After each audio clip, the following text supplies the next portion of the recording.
Yeah, just back at it again. I hope you guys are doing good. Just really excited about the game, and we're at the last game for our seniors this weekend, and really happy with the result after watching the film and everything. Just proud of our guys. Just a commitment to playing tough and being in a physical game. That was good. A good response from all our guys in all three phases, and so.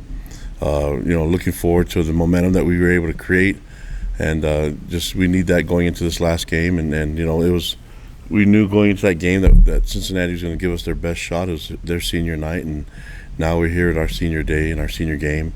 And so the goal would be controlling the emotions because we've been part of it, and we talk about it and having those guys figure out that it's going to be an emotional time for them, but also to embrace the opportunity and to go out and play their best. And so really getting over the emotions of this being your last game, and maybe even approaching the concept of it right now so they can understand it, and then let's go play the game and have fun and perform at our best. We do that, and I think everything else will take care of itself. A really good team. UCF is coached by Scott Frost, who's got a great reputation in what he can do, especially with the offensive mind that he is.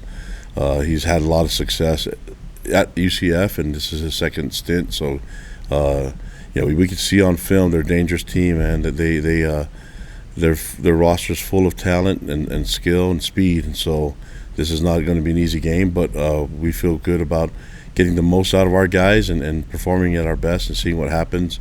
We're going to need to play all three phases, complementary football, and do our best to make sure that we're in a best position for success. But looking at their staff, I mean, I know Alex has been there for a while. He's got a great reputation as a defensive mind, and so they have really good talent, great coaches and the coaching staff. They're a well-coached team, and I know they're a dangerous opponent.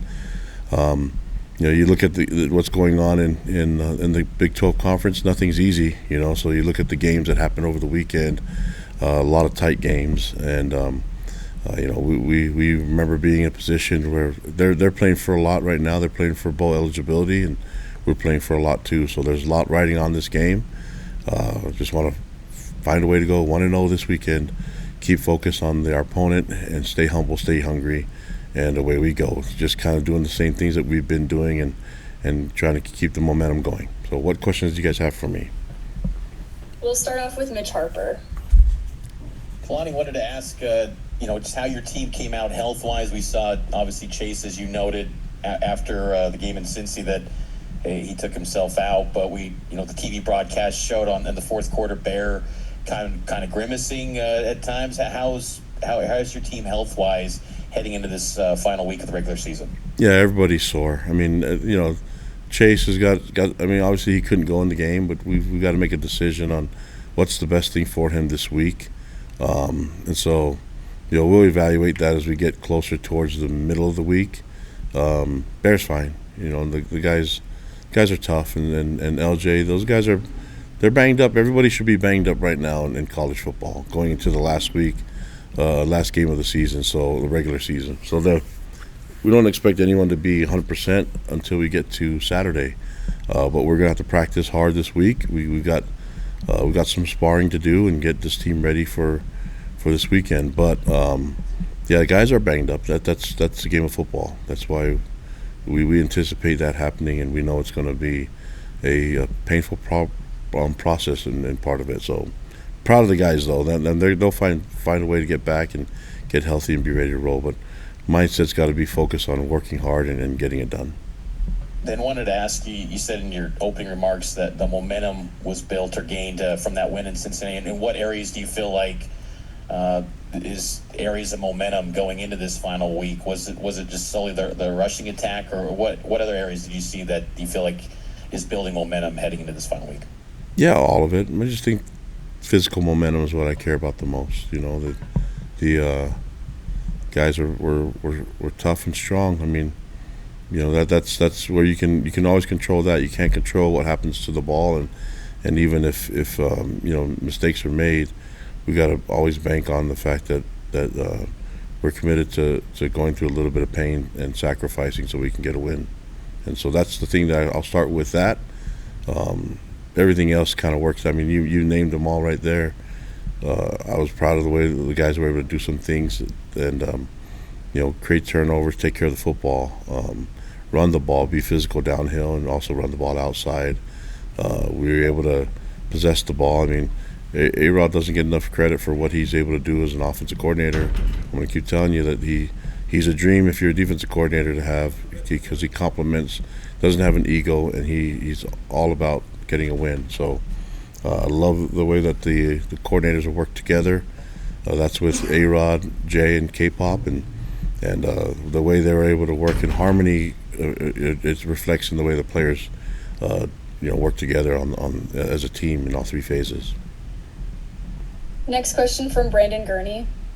Speaking of physical play, second week in a row, your defensive line was honored with the defensive line of the week in the Big 12. Can you comment on just how well their play has been and how big that's been for your team overall?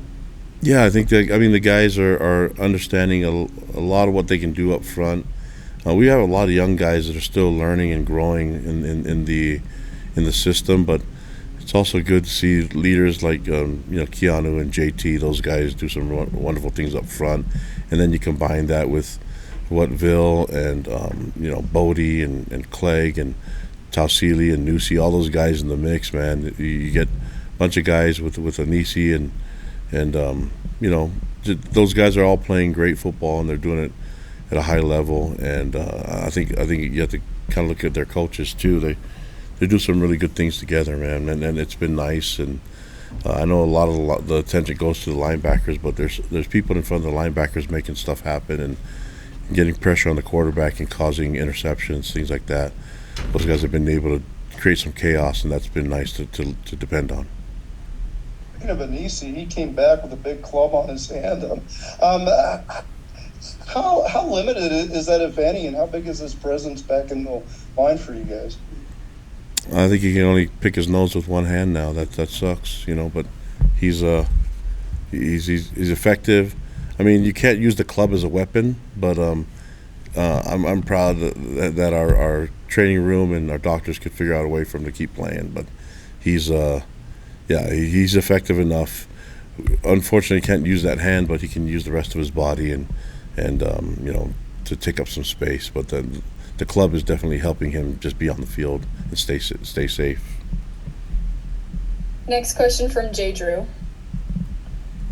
Yeah, Kalani, I know it's senior day and you're going to honor a bunch of seniors Saturday. What has this particular class meant to the program, and what are you going to remember about these guys? Yeah, the leadership, the overall buy-in, and then the willingness to bring their brothers along. Just I look at all these guys, and then I mean, it's awesome. I'm so proud of them and proud of what they've been able to build here, and the culture that's thriving with them, and the autonomy that they've been given, but the ability to take that even further, and have it reach out to the fan base and to the community. It's been super impressive, and I'm just proud of all of them, man. I just love what they've been able to do, on the football field, but more proud of what they've been able to accomplish in the classroom. We've had record GPAs as a team because of them and what their example that they set, and then what they've been able to do in the community. On the field stuff has been amazing too. So they've had a lot of wins, and they've ushered us into the into the Big 12 and had some success now the last couple of years, and we just got to finish it strong for them. And then I just want to ask about Tiger Bachmeyer, the role he's playing. How has he kind of handled it as far as coming in? Obviously, his little brother's doing some amazing things. Just what has he been like as far as a teammate and kind of a mature aspect of his game? Yeah, I think he's been amazing just with his leadership, because he works hard all the time. He's not, I think when you look at the stats, they don't jump out at you, but he does all the little things right. I mean, there's things that he does on the field that you don't really show up on the stats. He blocks, runs right routes, and he does all the little things right. I mean, he's not perfect, but man, he's close to it, and he's a perfect teammate. So, and it helps that he has a little brother, playing under center. So he's been amazing for us, and it's just been good to see him thrive in the culture that we have, and for him to be a big brother, not just to Bear, but to others. Next question from Jake Hatch. Kalani, what is your philosophy on guys who may not be seniors, but this could be the final home game? Do you want them to walk? Yeah, of course. I mean, we did that with Chase Roberts last year, and we'll do that with a number of guys. I mean, that's just we want to do it the right way. Some guys are lucky; they get two senior walks and blankets and things like that. So. Also wanted to ask you, UCF's going to be battling for full eligibility. They won last week to get themselves in one game. How much are you expecting from them as they come in fighting for their postseason lives? Yeah, we were expecting a lot. I mean, we were in that position a couple years ago, and so we know exactly what their mindset's going to be, and there's a lot to play for on their side and also for us. And I mean, this is the simple thing is we want to win at home for our fans, but also for our seniors, and we won't, there's a lot riding on it for us too. So it's a big game for both sides, and we're going to get their best shot. We just need to make sure that ours shows up as well. Next question from Kyle Ireland. Kalani, in addition to getting those seniors playing time on Saturday, and maybe guys that maybe it's their last home game there at LaVell Edwards Stadium, how do you balance out guys that are going to be redshirts this year and trying to get them playing time either on Saturday or in the postseason? Yeah, the red shirts. I mean, they're given the 4 games, and so we have some guys that are already at their 4-game max.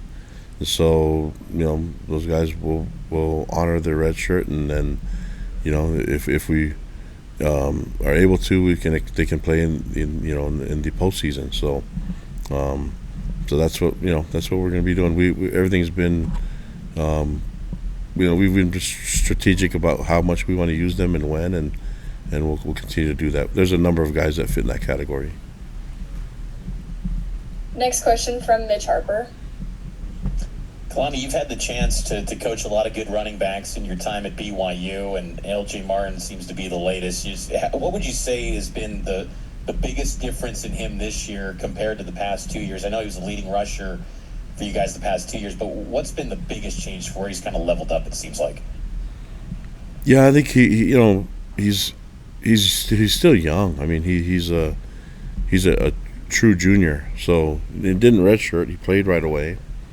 And so I mean, and so when you're coming along, and the biggest thing I've seen is that his comfort level with the offense.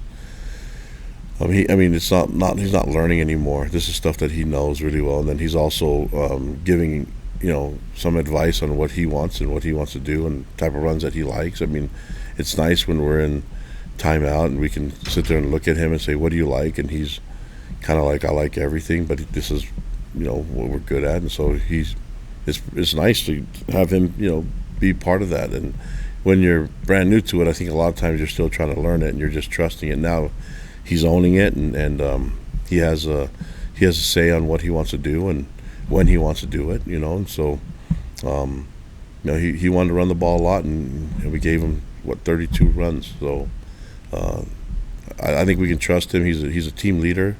He's voted captain by all his peers, and so to see the growth that he's been able to make from when he first got here as a true freshman and to where he's at now has been awesome. And he keeps growing and getting better every day.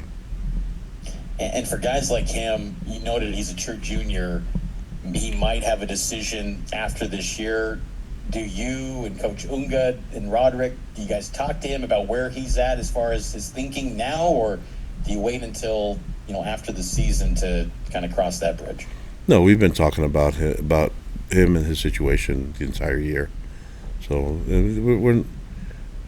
if you're going to be there are phases and when you want to do that, but we know he's a next level player, and he doesn't even want to think or care about that. Right now he wants to win this week, and that's what I appreciate about him. But yeah, we have to, as a head coach and as coaches for us, we want what's best for our young men. And if guys feel like there's a chance that they may be able to go to the league early, then we want them to walk this weekend. And worst case scenario, they get 2 senior blankets. Last question will be from Jay Catch. Yeah, Kalani, a bit of a two-parter, so I'll start out with the first part. Do you feel like LJ may have put him kind of right up against the barrier of how many reps you could give a guy in a game with those 32 carries, 35 touches overall? You said, is that the barrier? About as many as you want to give a guy in game, or is it I guess fluid in a way? No, he could do more. He knows that too. The question is when and how, and his body is feeling great. I mean, when you run that much, you're going to get. I mean, and he just didn't just run; he was physical. So, yeah, you're going to get a little sore and all that, but it's going to feel good. Nobody was happier than him after the game. So if you give him the ball that many times, he's going to do things with it that's unique and special, and he's in the right mindset and right, right feel with his body that he can do that. And assuming you have this game in control on Saturday, would you give thought to resting guys like that as you get the control of said game? Well, you've been around me long enough now. You think I'm going to rest guys and give the backups a chance to play, or that's what you've seen from me, right? That's but let's take care of the game. Let's get to the game first. You can never assume anything in any game. So I heard the questions. I mean, every game is close in the Big 12, and I'm not saying that we have to plan for everything, but we have to plan for everyone's best shot. And if you don't focus on what's the task at hand, then you get in trouble. And we saw that happen with a lot of teams that took others, that didn't. I don't know if it didn't take them seriously or their best showed up, and you had all these tight games over the weekend, and that's happened all year long. And we've had maybe people didn't take us seriously. I have no idea, but all I know is I can control what we do, and so nothing's going to be easy. I can't assume anything other than we have to be at our best, and that's my job as a coach. Get these guys ready to go, get them committed to playing physical style of football, and then the rest takes care of itself. All right, that'll be it. Thank you, Coach. Thanks, guys.